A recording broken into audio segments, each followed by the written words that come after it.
Hey guys, we're back. We're going to be in the Encyclopedia for the Ancient World, talking some more about Egypt, and specifically we're going to be talking about some of the things that the people were doing, specifically in trade and religion.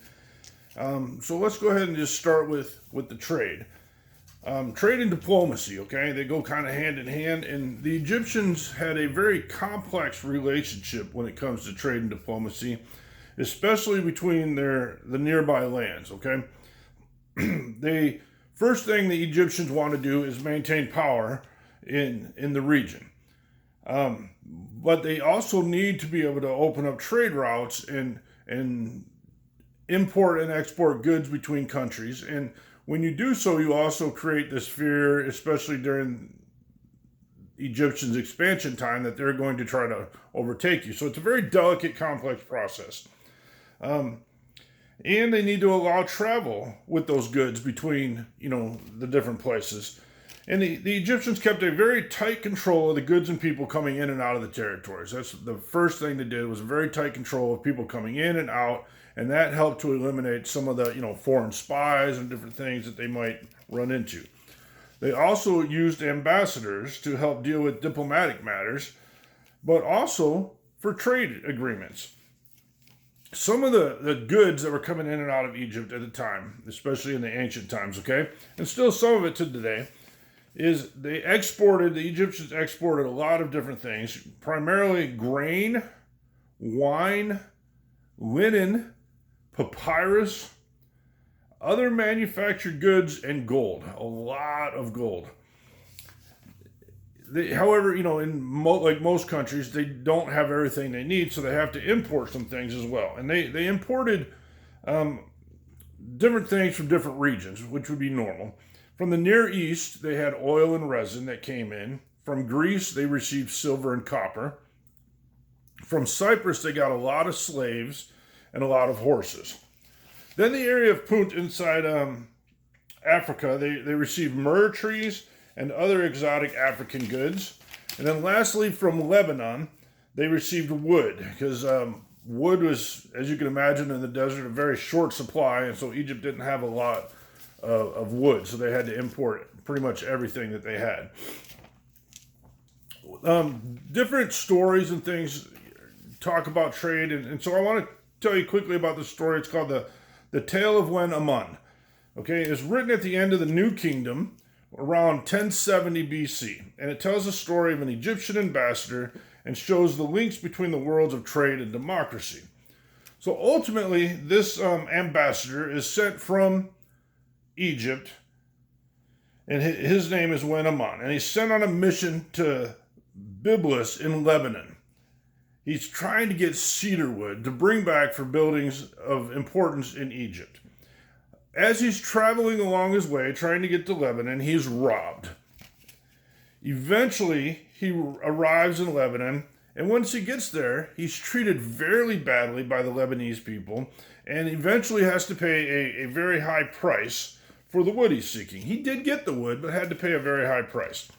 And a couple of things that we see from this story. First is that it does highlight some trade and the use of ambassadors, and does clarify that we're getting wood from Lebanon.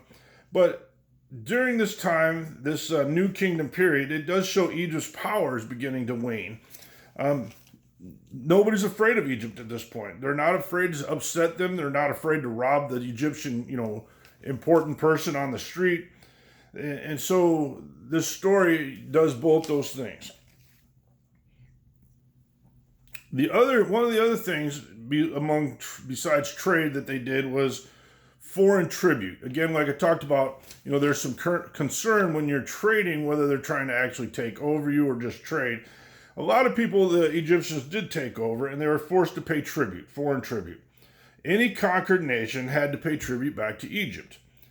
And that's how Egypt built its worth, its empire, its wealth. They just kept gaining more and more from these people who were forced to send so much back to Egypt that it caused them problems. And the people in these conquered nations definitely did not like this, okay? They resented the Egyptians and the tribute, and many of them attempted to rebel.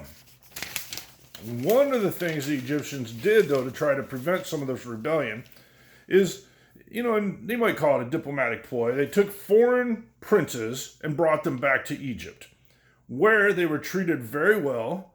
They were taught the Egyptian ways. They, lived pretty lavishly, taught all the Egyptian ways, and then eventually returned back to their home, hopefully, the goal, with positive attitudes towards Egypt and their rulers. And it worked to some extent. One of the conquered areas was Nubia. It was a conquered territory for, most of the Egyptian history. And it was very special to Egypt because in that area there's a lot of gold, and the Egyptians took it. Initially, the Nubians rebelled and they didn't like it, but eventually they came to accept their fate because there was a lot of benefits to being linked to Egypt. And they started to adopt many of the Egyptian customs and different gods. At some point in the ruins of Akhenaten, we find the Amarna letters, okay? These letters there's basically about 350 baked clays, all in cuneiform writing and script. And they were letters written to the king of Egypt from different princesses of different regions. We had letters from, Assyria, Babylonia, Mitanni, the Cyprus, Palestine, Syria, the Hittites. All of this information and basically government records were found. All written, mostly written in cuneiform script. Also, some of it was written in Akkadian, which was the diplomatic language of the day. It showed that the powerful kings called the Egyptian king brother, like they were equals. But the lesser kings called the Egyptian kings my God or the great king. Some of them, lesser kings, were begging for help from different, to help them fight with other people. And they tried to turn Egypt against their rivals. There was a letter from the king of Mitanni people who was just absolutely furious with the king of Egypt because apparently the king of Egypt detained one of the Mitanni messengers for over 6 years. During this time, a lot of myths started to become known in Egypt and become facts in Egypt or myths in Egypt. The Egyptian religion kept changing and evolving, and its gods rose in importance depending on who was in power. And then they would fall back to the background and mostly due to the shifts in power. And because of this, many different myths were created. One of the myths was the Hermopolis myth. The city of Hermopolis creates this myth, and it would originally be ruled by Ma'at, the god of justice, order, and truth, and their husband, Thoth, the ibis-headed god of scribes and wisdom. And these gods have 4 sets of twins, okay? The forces of creation. You have Nun and Nanit, He and Hehet, Kek and Keket, and Amun and Amunet. Amun became the only major god of these people, okay? The rule of Ma'at and Thoth was very important, and it was a special role in deciding the fate of the afterlife. This is the myth that comes up. And so basically, as we talked before, when the sun god Ra would basically oar his boat across the sky, then he'd have to go in the underworld and fight his way across the underworld to come back out the next day. And this myth says that Ma and Thoth stood by Ra's boat as he crossed the sky each day to make sure that he was basically doing it right and could do it. So it was very important. Some of the other gods of Thebes was Amun. He was adopted as the god of Thebes in the Old Kingdom, and his power began to spread throughout all of Egypt. The Theban rulers were spreading as they became more powerful, the Amun god became more powerful, and the worship of Amun started to spread. And eventually, the worship of Amun became throughout all of Egypt.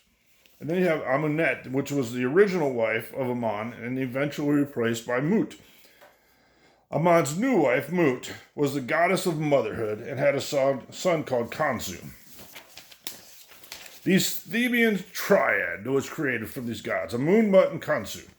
Amun was worshipped by, like I said, most of Egypt and became very important, and it spread to all of Egypt. And then you have Amun Ra, and we're seen as the same god. So today we get here the term Amun Ra. He's the king of all the gods. And another myth that came was this river of blood that shows up, okay? And basically what they're saying is that Ra becomes very angry with the people. And the people won't listen, and he's frustrated and angry with them. So he sends a lioness god, Sekhmet, to punish them. Sekhmet comes down to earth and starts killing and eating the people in a great slaughter. And Ra starts to feel bad and sees this and starts to try to stop her. But at this point, Sekhmet cannot be stopped. She has a taste for blood and she just refuses to stop. So at one point, Ra, trying to figure out a way to stop her, puts beer and red ochre in a river while she is asleep. Well, the Nile turns red and looks like blood. So Sekhmet wakes up and thinks that the river is blood and starts to drink it and drink it and drink it and drink it. And she drinks a ton of this river. She becomes so drunk that she loses her desire to kill people. Eventually, she's transferred into Hathor, the goddess of love and the wife of Horus. And like I said, that's just, one of the many different myths that were through this time period. And it just kind of shows you a little bit of the lives of the people where, trade and democracy were huge. They had diplomats, and how the religious aspect of it affected a lot of their daily life as well.